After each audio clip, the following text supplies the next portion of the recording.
има многу точки на кои веќе ова собрание ги ограничи правата во Законот за работни односи. И тоа веќе е опипливо, веќе може да се квантификува. Веќе сите бројки и индекси зборуваат дека одиме во погрешна насока. Одиме во насока на вистина на див капитализам. Супер, можда и стварно ќе донесеме некој не знам каков инвеститор кој сака Македонија да ја сведе на ниво на Бангладеш.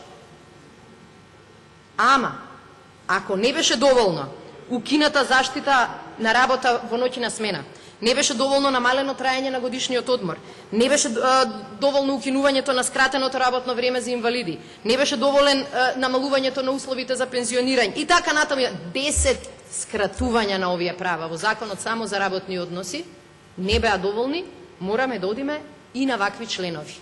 И денеска представникот на владата вели, малку сгрешивме. Ако денеска на вистина има став представникот на владата, треба да излезе и да каже, се откажуваме од членот 1. И тогаш нема потреба да ја водиме дискусијата. Ама да се каже, ние сега ни текна да се консултираме, откако законот влезе во постапка, а при тоа парламентарното мнозинство да му дава отворена врата, да оди понатаму, ве уверувам, ова нема да биде последната измена на Законот за работни односи.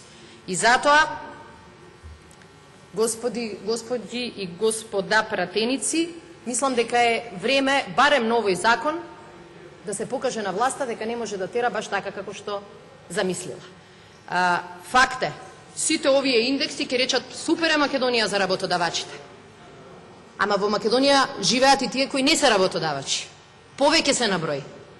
Повеќе имаат проблеми. И ние денеска овде треба да зборуваме за нивните права, а не за правата само на оние кои што нив им даваат работа или од кои што зависи нивниот работен однос.